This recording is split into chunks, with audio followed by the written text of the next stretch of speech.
Today we're going to install a new swamp cooler motor.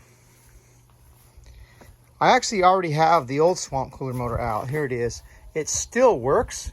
The issue is it doesn't do the work like it's supposed to.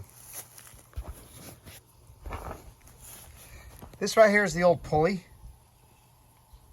These old pulleys sometimes get really corroded. They go on the shaft right here.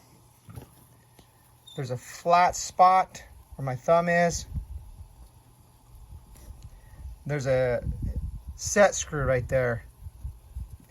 Most of the time they're very difficult to get off, and I strongly recommend that you just get a new one. Just get a new pulley, identical to the old one. This is my new pulley on the new motor.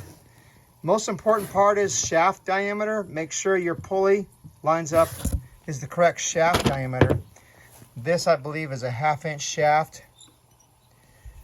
1/2 horse motor, 1/2 inch shaft. The 3/4 horse motors are going to be a bigger shaft. Make sure you get the correct diameter hole for the shaft. To get this out, there's some clamps that go here and a clamp that goes here. The clamps, here's my unit, but the clamps are going to go on this thing here and here, and they clamp the motor down. The old clamps were so corroded I used a screwdriver to pry them off. Then I bought some new clamps. The new clamps are here. Here's the new clamps. They go like this. This hooks to the saddle, this hooks to the saddle, and then a screw is going to go right there where this part of the motor gets clamped in here.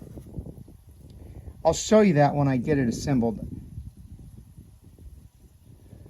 It's important you get the right size motor for your unit, because if you get too big of a motor, it won't fit in the saddle.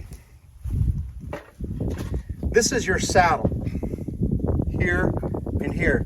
This particular saddle is adjustable, so I can put a bigger motor on here, but it's not really going to help things. Some saddles are not adjustable. If you get too big of a motor and this is not adjustable, it won't fit. This is for a 1/2 horse. 3/4 horse, this part might be out to here, and if it's not adjustable, you're kind of screwed and it won't fit. Okay, so I could put a 3/4 horse on this and make it work, but probably not going to get a whole lot more cooling. Maybe I will. Right here's your pump. We're not going to talk about pumps today. We're just talking about the motor. 1/2 horse motor, 1/2 inch shaft. The best way to install these clamps is with one of these guys.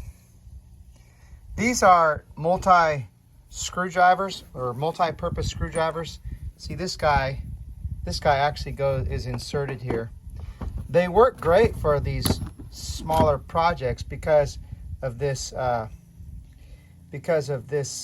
size of this. It's a hexagonal. I think it's 5/16, and it works perfect for these screws right here. See? That's the motor clamp right there. I'll show you how it goes on.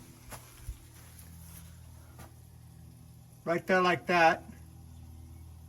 Gonna clamp that on. It's gonna secure the motor.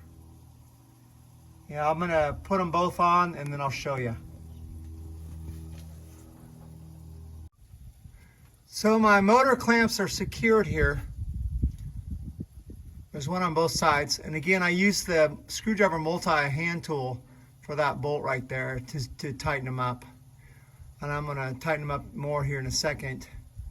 Hard to do this with one hand, so I gotta put the phone down and do the work and then get it back up. But anyway, so tighten those down. Got one on both sides. Oh, sorry. Right there. By the way, on the pulley, you're going to use the set screw. That's an Allen wrench for that set screw to secure that pulley. The next thing I need to show you is this guy. This is for tightening the pulley, and it moves up and down so that you can tighten up the pulley. And I'll show you how that works here in a minute. But I used my impact driver on these bolts. There's 2 bolts on this side and a bolt on the other side. And I can use that to tighten the pulley from here to here. Right here's my pulley. I'm gonna do that next. Well, I'm gonna tighten up my motor clamps first, and then I'll put the pulley on. Pulley goes from here to here. This is the old pulley. Replace yours if it's cracked. They get cracked really easy, really fast. I pushed the motor all the way up. You can see the position there. I pushed the motor all the way up, got it on both pulleys, and now what I can do here is I can pull this back and tighten that pulley. Tighten the pulley, see how it moves. And I can tighten these up.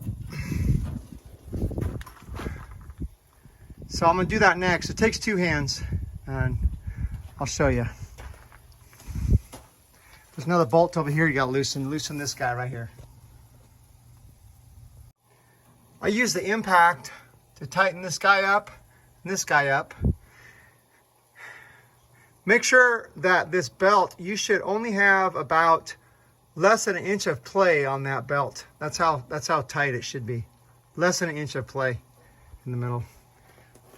So I think I got it about right. I'm gonna be rolling here in a minute. Next thing I'm gonna do is show you how to hook this guy up. This guy hooks into here. You're gonna remove that screw and that screw, loosen them up, and then you're going to hook those back in just like the old one came out. If yours don't quite line up, you can always cut this wire right here. You can cut the wire and you can splice it. I've had to do that on swamp coolers before. It's not the best way to do it, but sometimes you have to. Always check to make sure that you can hook that into your plate here, and I'll show you how to do that. Here's my wires. They all have ends on them, okay? And it goes right into the motor here. You can see I took the plate off with a screwdriver. L is red, C is white, H is black. I'm gonna hook that up and I should be up and rolling. Here we go. Well, there it is, all buttoned up. One thing I forgot to mention is behind the plate there's a ground wire. Ground wire goes on the green screw. Green wire, green screw, pretty simple. And again, if your cord doesn't match up, you might have to splice it right here somewhere in the middle. Would like to mention the label on your motor. Your new motor is going to have the same thing. This is your horsepower, half horsepower. This is your RPMs. This is your voltage. Make sure you got a 115 volt. Amperage, hertz, frequency. This is thermally controlled, meaning that if it overheats, it shuts off. And all this business, I'm not sure. The type is actually would be the size of your motor for the motor mount and the diameter of the shaft. So, not sure what all this other stuff is. I know this is ambient, outside ambient temperature, 40 degrees Celsius. The new motor is going to have the same thing. It also has your connections. This is a 2-speed motor. So the low is red. It says red right there. Common is white, and then high speed is black. Anyway, sometimes that helps. It's important. A couple of other things in closing. Your motor might be working, but it's probably, if it's really old and corroded, may not be working to full capacity. If you replace it, you got 100% power. Old motors have a tendency to slow down, become less efficient, don't work as well. replace it, you're going to have all kinds of power. And the last thing, always check the top of your swamp cooler because you always leave tools there. They could be there till the next time you actually do something on this thing, which could be a year. Hey, hope this helps. Have a great day.